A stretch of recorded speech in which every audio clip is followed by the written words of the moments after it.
بسم اللہ الرحمن الرحیم، پارہ نمبر 23، حصہ 3۔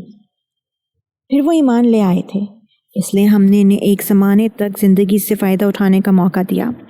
اب ان کے مکہ کے مشرکوں سے پوچھو کہ کیا اے پیغمبر تمہارے رب کے حصے میں تو بیٹیاں آئی ہیں اور خود ان کے حصے میں بیٹے؟ یا پھر جب ہم نے فرشتوں کو عورت بنایا تھا تو کیا یہ دیکھ رہے تھے؟ یاد رکھو، یہ اپنی من گھڑت بات کی وجہ سے کہتے ہیں کہ اللہ کی کوئی اولاد ہے، اور یہ لوگ یقینی طور پر جھوٹے ہیں۔ کیا اللہ نے بیٹوں کے بجائے بیٹیاں پسند کی ہیں؟ تمہیں کیا ہو گیا ہے؟ تم کیسے انصاف کرتے ہو؟ بھلا کیا تم اتنا بھی دھیان نہیں دیتے؟ یا اگر تمہارے پاس کوئی واضح دلیل ہے تو لاؤ اپنی وہ کتاب اگر تم سچے ہو۔ اور انہوں نے اللہ اور جنات کے درمیان بھی نسبی رشتہ داری بنا رکھی ہے، حالانکہ خود جنات کو یہ بات معلوم ہے کہ یہ لوگ مجرم بن کر پیش ہوں گے، کیونکہ جو باتیں یہ بناتے ہیں اللہ ان سب سے پاک ہے۔ البتہ اللہ کے برگزیدہ بندے محفوظ رہیں گے، کیونکہ تم اور جن کی تم عبادت کرتے ہو وہ کسی کو اللہ کے بارے میں گمراہ نہیں کر سکتے سوائے ایسے شخص کے جو دوزخ میں چلنے والا ہو۔ اور فرشتے تو یہ کہتے ہیں کہ ہم میں سے ہر ایک کا ایک معین مقام ہے، اور ہم نے تو اللہ تعالیٰ کی اطاعت میں سب باندھے رہتے ہیں، اور ہم تو اللہ کی پاکی بیان کرتے ہیں۔ اور یہ کافر لوگ پہلے تو یہ کہا کرتے تھے کہ اگر ہمارے پاس پچھلے لوگوں کی طرح نصیحت کی کوئی کتاب ہوتی تو ہم بھی ضرور اللہ کے برگزیدہ بندوں میں شامل ہوتے۔ پھر بھی انہوں نے کفر کی روش اپنائی ہے، اس لیے انہیں سب پتہ چل جائے گا۔ اور ہم پہلے ہی اپنے پیغمبر بندوں کے بارے میں یہ بات طے کر چکے ہیں کہ یقینی طور پر ان کی مدد کی جائے گی، اور حقیقت یہ ہے کہ ہمارے لشکر کے لوگ ہی غالب رہتے ہیں۔ لہٰذا اے پیغمبر تم کچھ وقت تک ان لوگوں سے بے پرواہ ہو جاؤ اور انہیں دیکھتے رہو، ان قریب یہ خود بھی دیکھ لیں گے۔ بھلا کیا یہ ہمارے عذاب کے لیے جلدی مچا رہے ہیں؟ سو جب وہ ان کے ذہن میں آ اترے گا تو جن لوگوں کو خبردار کیا جا چکا تھا ان کی وہ صبح بہت بری صبح ہوگی، اور تم کچھ وقت تک ان لوگوں سے بے پرواہ ہو جاؤ اور دیکھتے رہو، ان قریب یہ خود بھی دیکھ لیں گے۔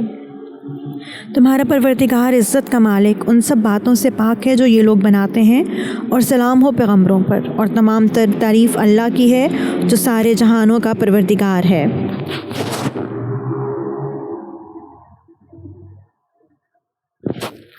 سورہ صاد، یہ سورت مکی ہے اور اس میں 88 آیتیں اور 5 رکوع ہیں۔ شروع اللہ کے نام سے جو سب پر مہربان ہے، بہت مہربان ہے۔ صاد، قسم ہے نصیحت برے قرآن کی کہ جن لوگوں نے کفر اپنا لیا ہے وہ کسی اور وجہ سے نہیں بلکہ اس لیے اپنایا ہے کہ وہ بڑائی کے گھمنڈ میں ہر دھرمی میں مبتلا ہیں۔ اور ان سے پہلے ہم نے کتنی قوموں کا ہلاک کیا تو انہوں نے اس وقت آوازیں دیں جب چھٹکارے کا وقت رہا ہی نہیں تھا، اور ان قریش کے لوگوں کو اس بات پر تعجب ہوا ہے کہ ایک خبردار کرنے والا انہی میں سے آ گیا۔ اور ان کافروں نے یہ کہہ دیا کہ وہ جھوٹا جادوگر ہے۔ کیا اس نے سارے معبودوں کو ایک ہی معبود میں تبدیل کر دیا ہے؟ یہ تو بڑی عجیب بات ہے۔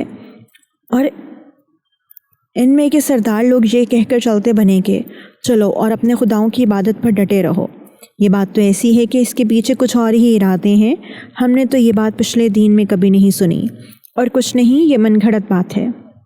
کیا یہ نصیحت کی بات ہم سب کو چھوڑ کر اسی شخص پر نازل کی گئی ہے؟ اصل بات یہ ہے کہ یہ لوگ میری نصیحت کے بارے میں شک میں مبتلا ہیں، بلکہ انہوں نے ابھی میرے عذاب کا مزہ نہیں چکھا۔ تمہارا رب جو بڑا داتا، بڑا صاحب اقتدار ہے، کیا اس کی رحمت کے سارے خزانے انہی کے پاس ہے؟ یا پھر آسمانوں اور زمین اور ان کے درمیان ہر چیز کی بادشاہت ان کے قبضے میں ہے؟ پھر تو انہیں چاہیے کہ رسیاں تان کر اوپر چڑھ جائیں۔ ان کی حقیقت تو یہ ہے کہ یہ مخالف گروہوں کا ایک لشکر سا ہے جو یہیں پر شکست کھا جائے گا۔ ان سے پہلے نوح کی قوم عاد اور میخوں والے فرعون نے بھی پیغمبروں کو جھٹلایا تھا، اور قوم سمود اور لوط کی قوم اور ایکا والوں نے بھی۔ وہ تھے مخالف گروہ کے لوگ، ان میں سے کوئی ایسا نہیں تھا جس نے پیغمبروں کو نہ جھٹلایا ہو، اس لیے میرا عذاب بجا طور پر نازل ہو کر رہا۔ اور مکہ کے یہ لوگ بھی بس ایک ایسی چنگھاڑ کا انتظار کر رہے ہیں جس میں کوئی وقفہ نہیں ہوگا، اور کہتے ہیں کہ اے ہمارے پروردگار، ہمارا حصہ ہمیں روز حساب سے پہلے ہی جلدی دے دے۔ اے پیغمبر، یہ جو کچھ کہتے ہیں اس پہ صبر کرو، اور ہمارے بندے داؤد علیہ السلام کو یاد کرو جو بڑے طاقتور تھے، وہ بے شک اللہ سے بہت لو لگائے ہوئے تھے۔ ہم نے پہاڑوں کو اس کام پر لگا دیا تھا کہ وہ شام کے وقت اور سورج کے نکلتے وقت ان کے ساتھ تسبیح کیا کریں، اور پرندوں کو بھی جنہیں اکٹھا کر لیا جاتا تھا، یہ سب ان کے ساتھ مل کر اللہ کا خوب ذکر کرتے تھے، اور ہم نے ان کی سلطنت کو استحکام بخشا تھا۔ اور انہیں دانائی اور فیصلہ کن گفتگو کا سلیقہ عطا کیا تھا۔ اور کیا تمہیں ان مقدمے والوں کی خبر پہنچی ہے جو وہ دیوار پر چڑھ کر عبادت گاہ میں گھس آئے تھے؟ جب وہ داؤد کے پاس پہنچے تو داؤد ان سے گھبرا گئے۔ انہوں نے کہا، ڈریے نہیں، ہم ایک جھگڑے کے دو فریق ہیں، ہم میں سے ایک نے دوسرے کے ساتھ زیادتی کی ہے۔ اب آپ ہمارے درمیان ٹھیک ٹھیک فیصلہ کر دیجئے اور زیادتی نہ کیجئے اور ہمیں ٹھیک ٹھیک راستہ بتا دیجئے۔ یہ میرا بھائی ہے، اس کے پاس 99 دمبیاں ہیں اور میرے پاس ایک ہی دمبی ہے۔ اب یہ کہتا ہے کہ وہ بھی میرے حوالے کرو، اور اس نے زور بیان سے مجھے دبا لیا ہے۔ داؤد نے کہا، اس نے اپنی دمبیوں میں شامل کرنے کے لیے تمہاری دمبی کا جو مطالبہ کیا ہے اس میں یقیناً تم پر ظلم کیا ہے، اور بہت سے لوگ جن کے درمیان شرکت ہوتی ہے وہ ایک دوسرے کے ساتھ زیادتی کرتے ہیں، سوائے ان کے جو ایمان لائے ہیں اور جنہوں نے نیک عمل کیے ہیں، اور وہ بہت کم ہیں۔ اور داؤد کو خیال آیا کہ ہم نے دراصل ان کی آزمائش کی ہے، اس لیے انہوں نے اپنے پروردگار سے معافی مانگی، جھک کر سجدے میں گر گئے اور اللہ سے لو لگائی۔ چنانچہ ہم نے اس معاملے میں انہیں معافی دے دی، اور حقیقت یہ ہے کہ ان کو ہمارے پاس خاص تقرب حاصل ہے اور بہترین ٹھکانہ۔ اے داؤد، ہم نے تمہیں زمین میں خلیفہ بنایا ہے، لہٰذا تم لوگوں کے درمیان برحق فیصلے کرو اور نفسانی خواہش کے پیچھے نہ چلو، ورنہ وہ تمہیں اللہ کے راستے سے بھٹکا دے گی۔ یقین رکھو کہ جو لوگ اللہ کے راستے سے بھٹک جاتے ہیں ان کے لیے سخت عذاب ہے، کیونکہ انہوں نے حساب کے دن کو بھلا دیا تھا۔ اور ہم نے آسمان اور زمین اور ان کے درمیان جو چیزیں ہیں ان کو فضول ہی پیدا نہیں کر دیا، یہ تو ان لوگوں کا گمان ہے جنہوں نے کفر اختیار کر لیا ہے۔ چنانچہ ان کافروں کے لیے دوزخ کی شکل میں بڑی تباہی ہے۔ جو لوگ ایمان لائے ہیں اور جنہوں نے نیک عمل کیے ہیں، کیا ہم ان کو ایسے لوگوں کے برابر کر دیں جو زمین پر فساد مچاتے ہیں؟ یا ہم پرہیزگاروں کو بدکاروں کے برابر کر دیں گے؟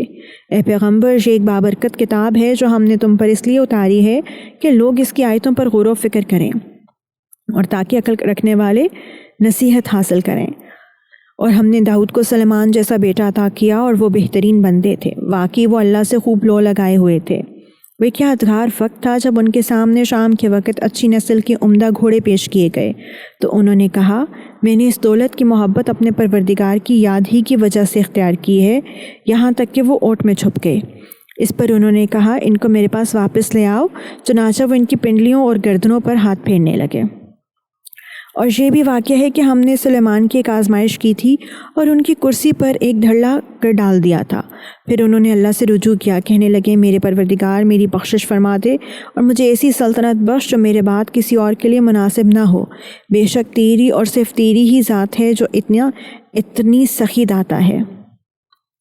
چنانچہ ہم نے ہوا کو ان کے قابو میں کر دیا جو ان کے حکم سے جہاں وہ چاہتے ہموار ہو کر چلا کرتی تھی، اور شریر جنات بھی ان کے قابو میں دے دیے تھے، جن میں ہر طرح کے معمار اور غوطہ خور شامل تھے، اور کچھ وہ جنات جو زنجیروں میں جکڑے ہوئے تھے، اور ان سے کہا تھا کہ یہ ہمارا عطیہ ہے، اب تمہیں اختیار ہے کہ احسان کر کے کسی کو کچھ دو یا اپنے پاس رکھو، تم پر کسی حساب کی ذمہ داری نہیں ہے۔ اور حقیقت یہ ہے کہ ان کو ہمارے پاس خاص تقرب حاصل ہے اور بہترین ٹھکانہ۔ اور ہمارے بندے ایوب کو یاد کرو، جب انہوں نے اپنے پروردگار کو پکارا تھا کہ شیطان مجھے دکھ اور آزار لگا گیا ہے۔ ہم نے ان سے کہا، اپنا پاؤں زمین پر مارو، لو یہ ٹھنڈا پانی ہے، نہانے کے لیے بھی اور پینے کے لیے بھی۔ اور اس طرح ہم نے انہیں ان کے گھر والے بھی عطا کر دیے اور ان کے ساتھ اتنے ہی اور بھی، تاکہ ان پر ہماری رحمت ہو، اور عقل والوں کے لیے یہ ایک یادگار نصیحت ہے۔ اور ہم نے ان سے یہ بھی کہا کہ اپنے ہاتھ میں تنکوں کا ایک مٹھا لو اور اس سے مارو اور اپنی قسم مت توڑو۔ حقیقت یہ ہے کہ ہم نے انہیں بڑا صبر کرنے والا پایا، وہ بہترین بندے تھے، واقعی وہ اللہ سے خوب لو لگائے ہوئے تھے۔ اور ہمارے بندوں ابراہیم، اسحاق اور یعقوب کو یاد کرو، جو نیک عمل کرنے والے ہاتھ اور دیکھنے والی آنکھیں رکھتے تھے۔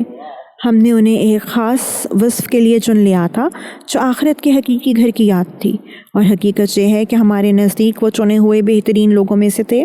اور اسماعیل اور السی اور ذوالکفل کو یاد کرو، اور یہ سب بہترین لوگوں میں سے تھے۔ یہ سب کچھ ایک نصیحت کا پیغام ہے، اور یقین جانو کہ جو لوگ تقوی اختیار کرتے ہیں آخری ٹھکانے کی بہتری انہی کے حصے میں آئے گی، یعنی ہمیشہ بسے رہنے کے لیے جنتیں جن کے دروازے ان کے لیے پوری طرح کھلے ہوں گے، جہاں وہ تکیہ لگائے ہوئے بہت سے میوے اور مشروبات منگا رہے ہوں گے، اور ان کے پاس وہ ہم عمر خواتین ہوں گی جن کی نگاہیں اپنے شوہروں پر مرکوز ہوں گی۔ یہ ہے وہ نعمتوں سے بھرپور زندگی جس کا تم سے روز حساب میں وعدہ کیا گیا ہے۔ بے شک یہ ہماری عطا ہے جو کبھی ختم ہونے والی نہیں۔ ایک طرف تو یہ ہے اور دوسری طرف جن لوگوں نے سرکشی اختیار کی ہے، یقین جانو ان کا آخری ٹھکانہ بہت برا ہوگا، یعنی دوزخ، جس میں وہ داخل ہوں گے، پھر وہ ان کا بدترین بستر بنے گی۔ یہ ہے گھولتا ہوا پانی اور پیپ، اب وہ اس کا مزہ چکھیں، اور ان طرح طرح کی چیزوں کا جو اسی جیسی تکلیف دہ ہوں گی۔